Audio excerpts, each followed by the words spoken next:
It is great to have you on the Family Goals podcast with David Pollack and Pastor J. I'm Joel House, and on this podcast, we want to encourage you to grow closer to God, to strengthen your marriage, and to inspire your family to reach its highest potential. We are wrapping up our love language series this week with acts of service and gift giving. Check it out. So I'm kind of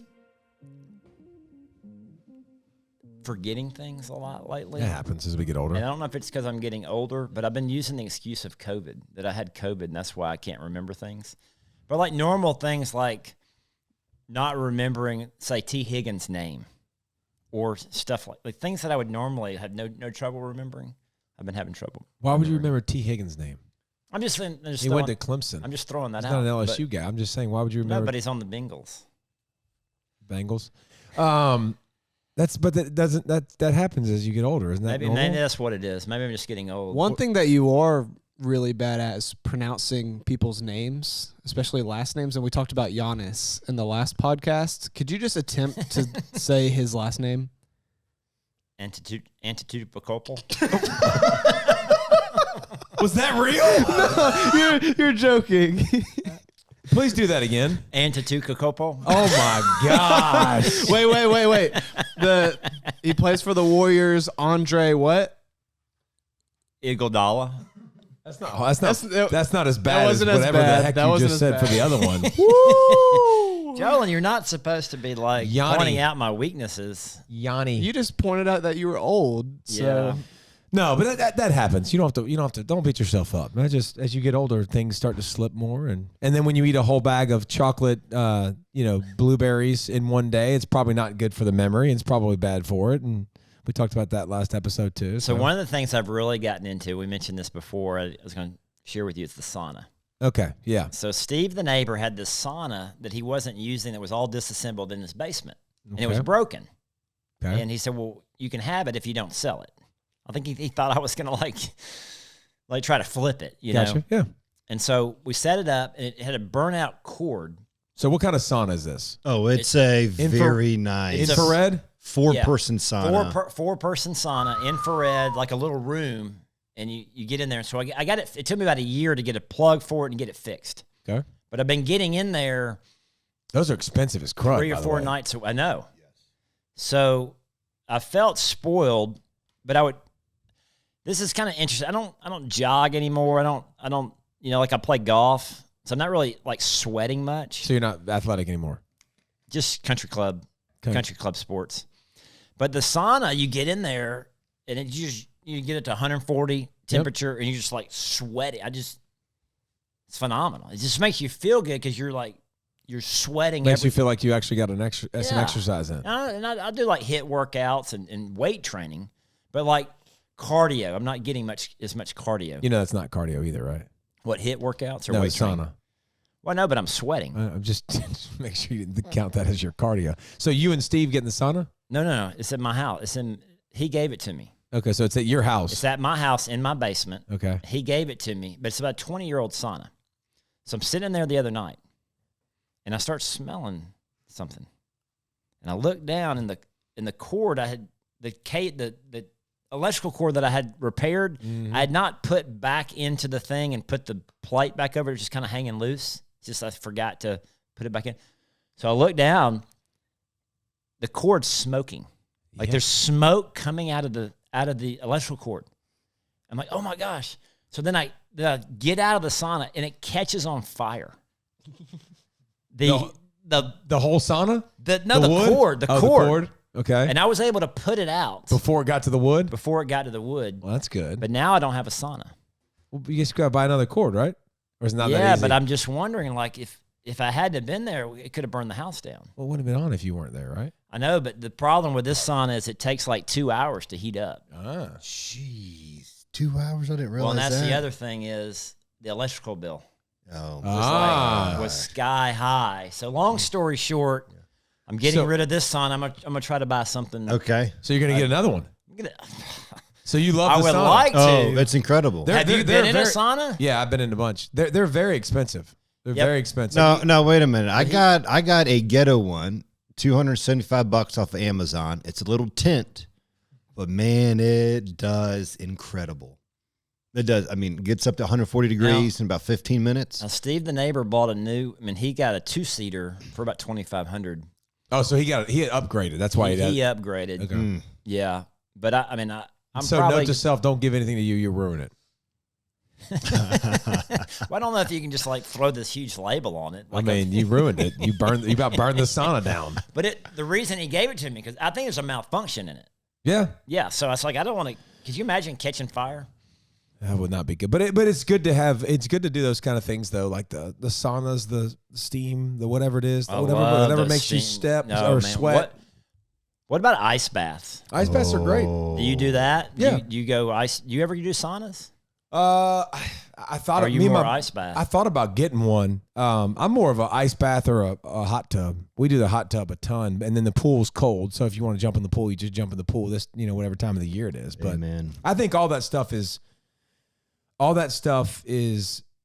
placebo. Like if it makes you feel like you're doing something, then that's doing its job. Like that's 100% doing its job. Like making you sweat, it makes you feel good. Mm-hmm. It makes you get some of those toxins out. It flushes out some of that crap you got in your system. That's a good thing. But I've had so many people. I have a buddy that has sauna in the cold tub. It's like changes your life, and I'm like, yeah. Well, I mean, as long as you believe that, that's all that matters, because that's over half the battle.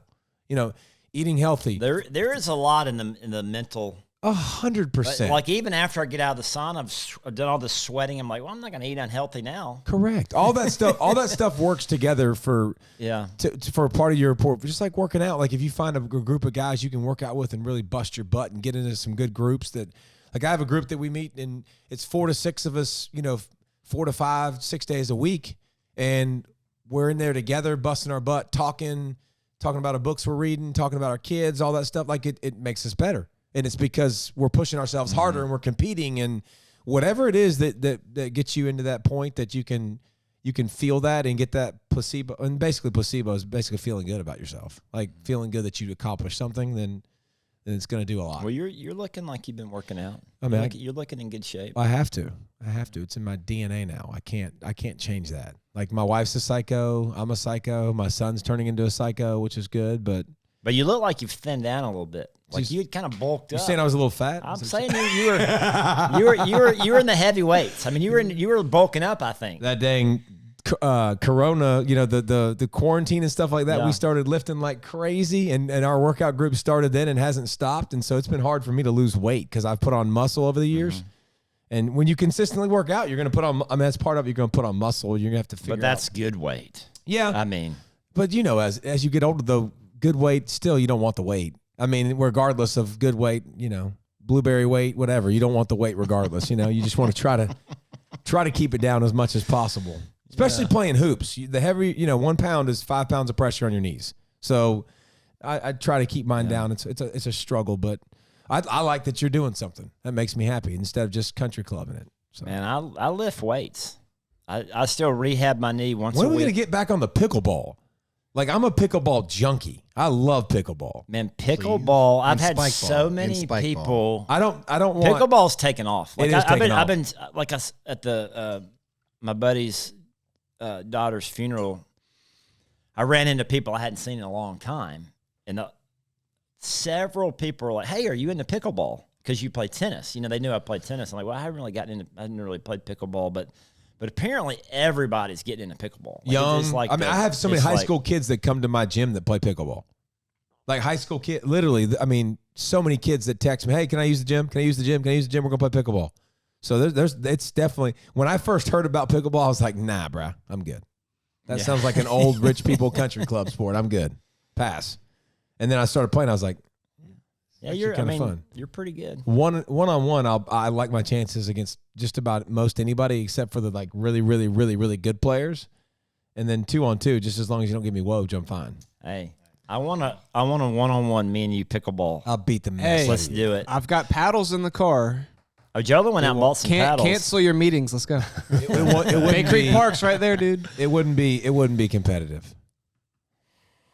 He doesn't remember what happened last time. Yeah, it's kind of like the golf game. You're thinking you can beat me in golf? No, I didn't say that. Oh, you didn't? No, okay. I don't think I can beat you in golf. Not if you're really good. Pickleball will beat the crap out of you. It won't even be close. Confidence in his face, guys. Yeah. Confidence in his face. Golf is not my sport because I'm never going to invest in golf. You have some strong placebo. I'm definitely hard-headed. Whatever makes you think that. You're not going to beat me in pickleball. You got some confidence. If you'd like to make a wager on that, I would make a wager on that too. So if you want to, I hadn't even played pickleball since the last time I played with you. it wouldn't matter if you had. So You got one big problem when it comes to playing me in pickleball, and then we can move on. Concrete feet. Okay, continue. Next time we record, Davey, we're coming to your gym. You want to play tennis? I didn't even play tennis since July, but I wear I've never you played out. in my life. Oh, there you go. I've never played a tennis match. So I kind of don't want to do this right now because you're like, I feel like you're talking down to me. But I got you a gift. Yes. Yeah, so that's the newest Graystone swag. Super comfortable. It's incredible.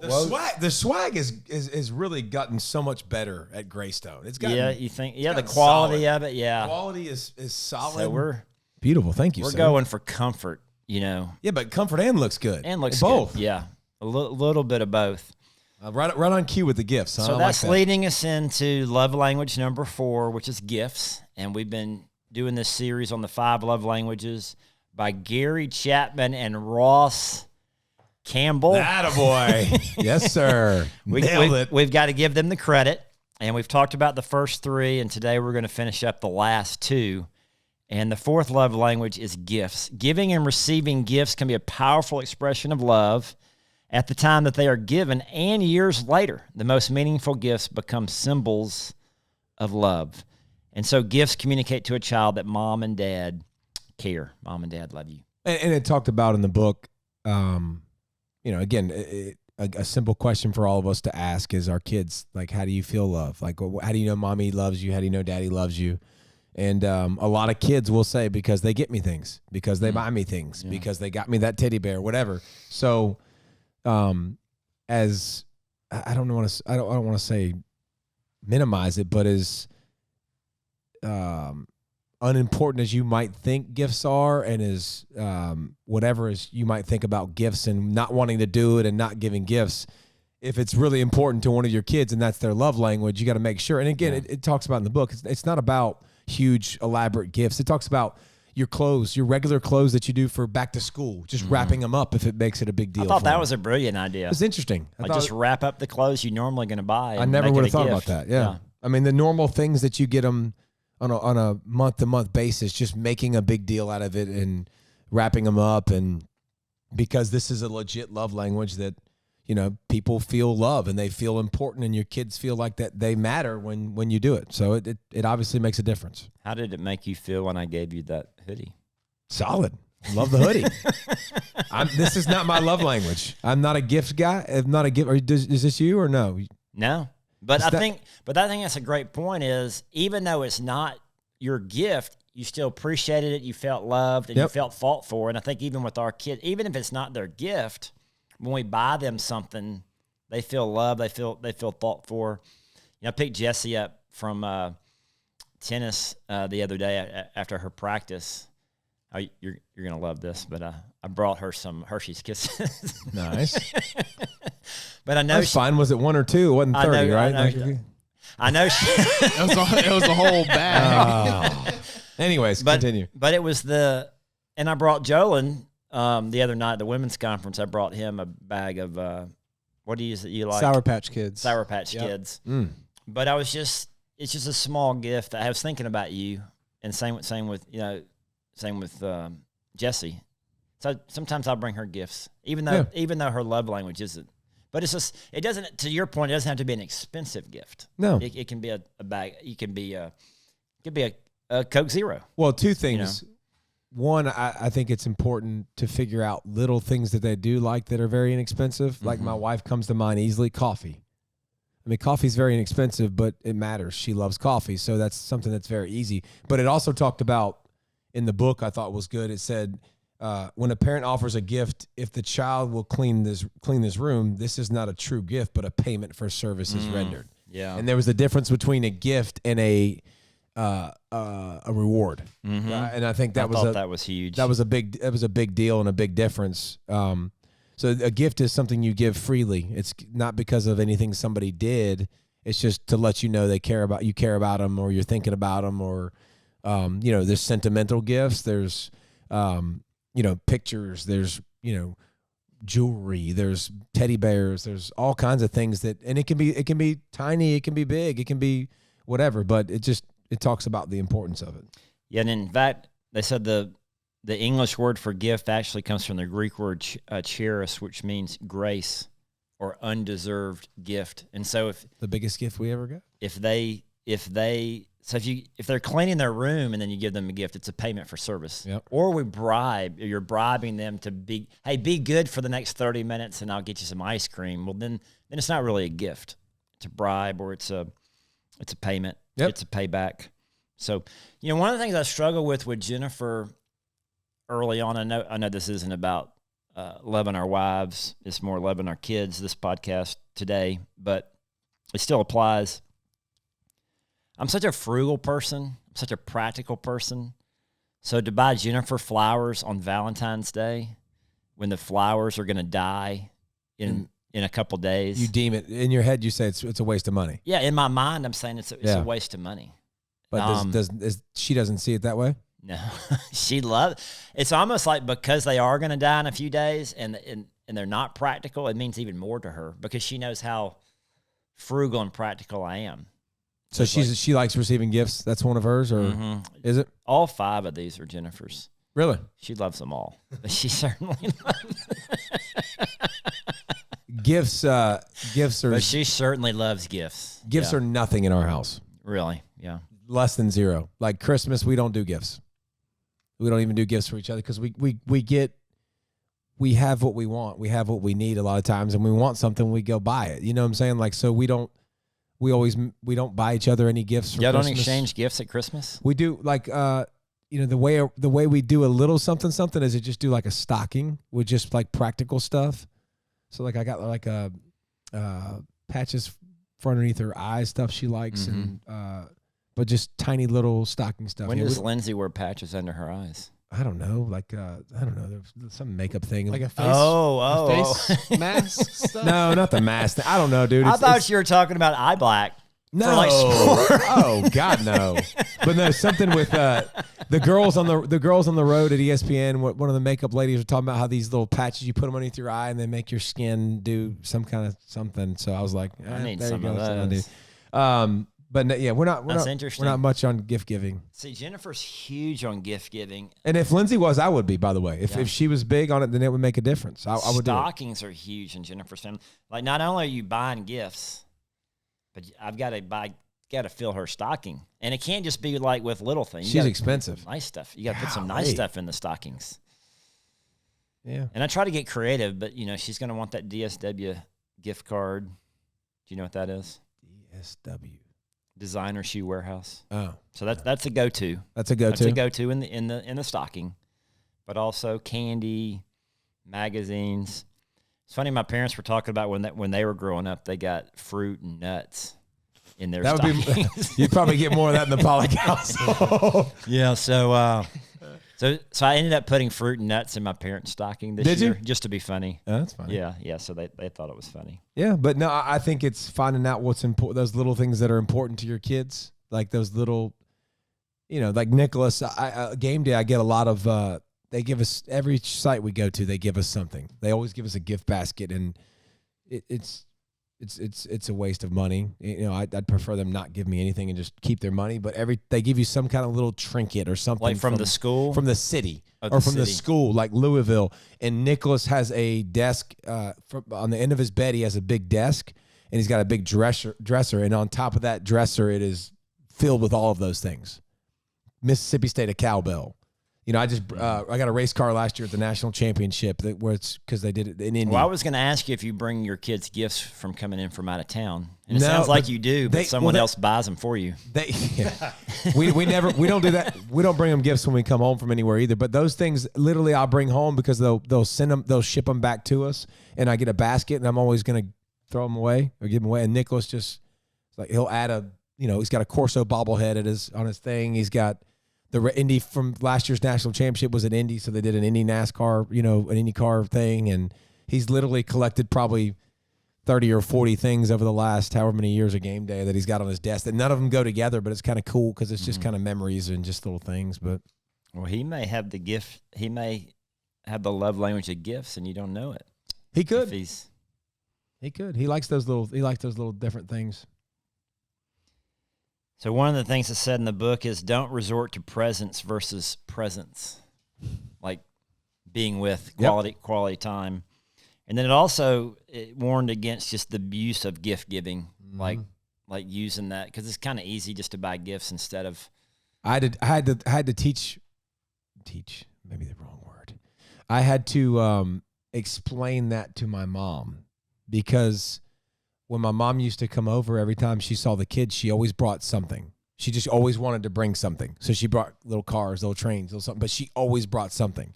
And my kids, I remember when they were really little, I was like, Mimi's coming over. She's like, oh, I wonder what they'll bring. And I told my mom, I was like, you're the gift giver. You're the person who comes with, like, they're not thinking about you now. They're just thinking about what are they going to get from you. And I said, I think you want your relationship to be more than that. I wasn't being, I wasn't trying to be critical, but I just want to say like that's what they're associating with you is the gift giver, and somebody that's going to bring them something as opposed to Mimi who's going to come love on them. And I wonder if her love language is gifts. Oh, 100%. Yeah, because that's how my mom is, JoJo. She loved to take the kids shopping and buy gifts. Yeah, but it was quality time too. But that's quality time while With you're her. If you're taking them somewhere, that's quality. Yeah, and she would much more prefer take you and then to go buy it herself. Right. Yeah. Or just buy me something online. Yeah. But she would always be upset if we didn't do well shopping. And I'm like, Yeah. I just like spending time with you. Like we're good. We did well. Well, let's move on to the last love language, which is acts of service. And I thought this was fascinating, the way that the authors portrayed it. But parenting is a service-oriented vocation. The day you found out you were having a child, you enrolled in a full-time service. You got 18 years of full-time service, and then he says you go into the active reserves. Yeah. You didn't know it. Yeah. You didn't know, but it's true. And the role of a parent is to serve. Yep. Which is an interesting way of thinking about it, because you think about it, that's what we do, is we're serving our kids. Of course, your kids aren't old enough to drive yet, so much of the taxi driving is serving them, picking them up, taking them where they want to go. There's a lot. There's a lot involved there. And it said it's physically and emotionally demanding, meaning that you have to do, because you have to make yourself do it. Like physically, you get tired of doing it over and over again. We're in basketball all the time in our house, and we're going from one thing to the next, and you get worn out, and you get tired of being in gyms, and you get tired of doing those things. But too bad, so sad. Yeah, that's kind of what you signed up for. That's what you got to do as a parent. I mean, you don't have a choice. When you had kids. And then I like what he says is you become a role model for your kids because you're modeling responsibility, you're modeling service, and eventually when they get old enough, they need to learn to start doing some of these things on their own, like washing their own clothes and cleaning their own. Yes, but I think the important thing about that is, again, we how many times have we talked about you're modeling it when you're serving others. You're modeling it when you're loving on others. You're modeling it when you're putting people ahead of yourself and consistently showing them that people matter. Like that's all those things they're going to pay attention to, and they're absolutely going to, they're going to become, and they're going to do as they get older, and it'll be natural. If you do it, it's natural. That's the cool thing. I mean, if you share your faith, like it's a lot more natural for, smack the camera. It's a lot more natural for Jolyn to do it. Yeah. Like it's something that he's heard you do a million times. It's something that he's heard now that he's able to do. So I think it's cool. I think acts of service is cool. Yeah. It's interesting. What you do for people shows you that you love them. Like my mom, this is my mama to a T. She's acts of service. She wants to do everything for everybody, and she wants to serve. It makes her feel great, dude. It makes her feel awesome. Like, those people in your life that they want to do, and they want to help because they love the feeling they get from that. And that's something that, again, that's how they express their love. Leah does that around the house a lot. Like, she wants to clean up. Like, that just makes her feel good that she knows that mommy wants a clean house. And she's like serving her, like she literally, as soon as she walks in the door, she starts cleaning everything up because she wants everything to be neat. Like, so I think it's pretty cool. I think it's people that can do this consistently. I think it's pretty awesome. Yeah, my dad is acts of service. He's always serving other people, and I think he's passed that on to me. I like to try to find ways that I can serve the kids. And I think about my dad, changing the oil, teaching me how to do those things, changing the oil in the car, or mowing the grass, or a lot of the chores, a lot of the things that we do. You just mentioned those things. I'm 0 for 2. Changing the oil, mowing the grass. You didn't teach me how to do either of those things. Listen, I was 0 for 2. I was just telling you. I didn't do a good job teaching Jolyn because we had someone in the church that would mow the grass for us. They started off doing it when I tore my ACL playing church basketball, when the guy from the Baptist church undercut me going in. I don't know if I was going in for a dunk. You probably were. Was I going in for a dunk? Yes, it was a dunk. That you got to watch out for those Baptists. Those Baptists, goodness gracious. But they started, so he just kept doing it, and mowing our grass. And then I've got lazy and go get my oil change. You know what Jennifer has right now? I don't know. What? She has a car washing membership.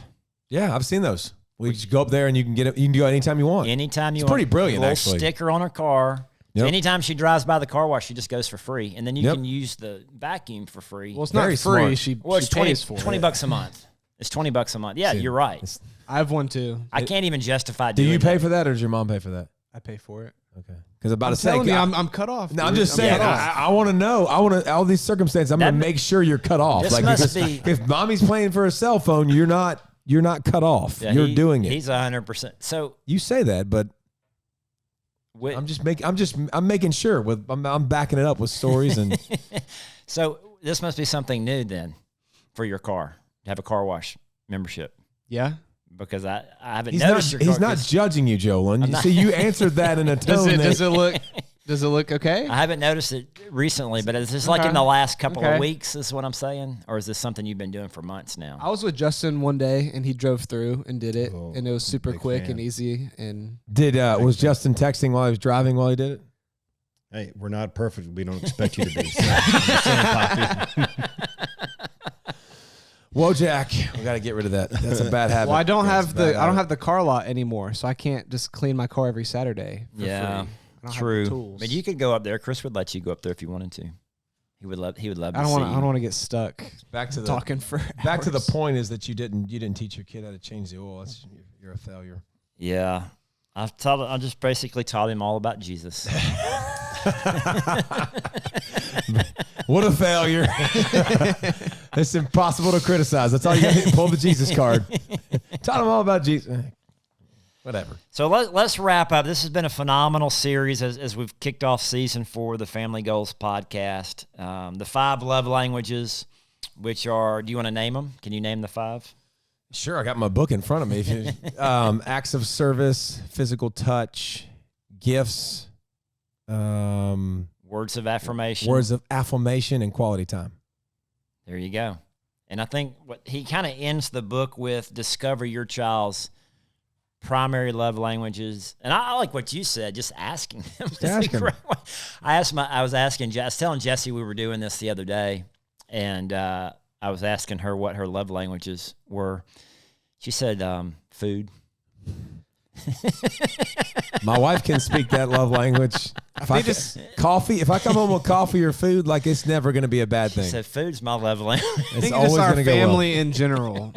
That's love language. Yeah. So she said physical touch and quality time. Yeah. So anyway. Well, and again, I mean, but I think asking your kids. But how do you know I love you? Yeah, that's an easy question. That's an easy question, and then that's again going to give you the most important one. It's going to give you number one. Yeah, and then he says in the book, he says give people a choice or give your kids a choice. Would you like for me to make you cupcakes, or for us to have lemonade on the back deck? Back to food and drink. Seriously, like, is that all you think about? This is the book. I'm reading the book. Would you like to give me? Would you like to what? What was the question? So it was basically like, say with Nicholas, would you like for me to help you fix your car so you can go play with your buddies, or would you like to fix the car with me? Okay. So it's acts of service versus quality time. So would he rather spend quality time with you, or would he rather you do it and he can go hang out with his buddies? I think most people are going to take the lazy option. I don't want to do it. Forget that crap. You do it.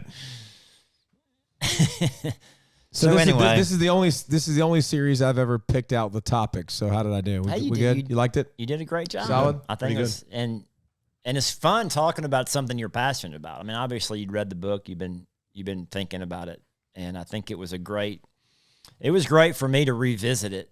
Yeah. And well, one thing too, when you say revisit it, one of the most important things I figured out with my wife, because the first book was originally for your spouse. 5 love language. Obviously, this applies to your spouse. One of the biggest things, and I've said this before, but I'll say it again. It's really, really important. These are not. They don't stay the same. Like, your love language absolutely will change as you get older. Mine have changed as I've gotten older. Hers changed big time as she got older, and I did a really, really poor job for a while pouring into the wrong buckets, and I didn't even know it, and she didn't even know it, and we did it again. We did this again, and they were different. And, from getting married at 18 and her being a 35-year-old, like, there's a big difference. There's a lot of life that happened in between. There's a lot of life that happens from, being 20 and being 30 and being 30 and being 40. And so I think even if you think it might be worth questioning your spouse. Yeah, going back and just saying, hey, how do you feel the most love from me? Like, because they will change. It will change for all of us. And then make sure you're pouring in to the right things. Because I know I struggle with Lori being a kindergarten teacher. Some days her biggest thing is just time by herself. Sometimes it's time. She's heard enough voices all day. Sometimes it's, babe, just go take care of these things. But sometimes I'm taking care of these things and she needs me. So, like, something that I've realized the past couple months, let me just ask her, babe, what do you need from me right now? Do you need time by yourself? The problem is, the problem is they want us to know, a lot of times. Yes. Like, that's the problem. And I'm going to be wrong almost every time. And that's, me and Lindsay started doing this, which, and I told y'all this earlier, but started giving me she'll text message me in the morning and just give me a list of 4 or 5 things that she wants done. And that I told her, I was like, send me anything. Send me anything you need done, anything you see around the house. And this would be good for some people because we don't see a lot of times. Like, I don't know about you, Woj, but I'm horrible at reading context clues. Not good at it. Ungood. Okay? I'm not a good context clues. I'm like, you tell me what you need done. You can't take a hint? Babe, I'll run through the freaking wall. Like, I'll do whatever you need me to do, whenever you need me to do it. But I'm not good at seeing some of the things that need to be done. So she'll text me and I'll wake up because she gets up before I do. And I'll wake up to a text message that says, hey, will you please, take this from upstairs to the downstairs? Will you do this, this, and this? And sometimes it'll be 5 or 6 things, but it makes it easier because I don't know what I don't know about what she wants me to do. And I'll serve you and I'll do that acts of service in a heartbeat. But it's just hard because a lot of times we expect our husband to know. And you got to realize we're not that smart.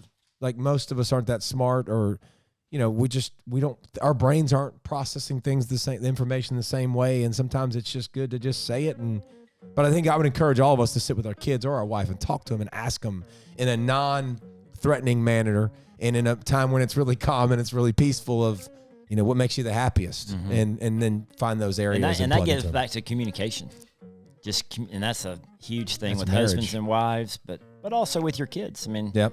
But this would be a great conversations. And when do you feel loved, and what do you enjoy, and what do you not enjoy, and hopefully this will help you love on your babies more. Help everybody pour into their kids and raise godly kids that become champions.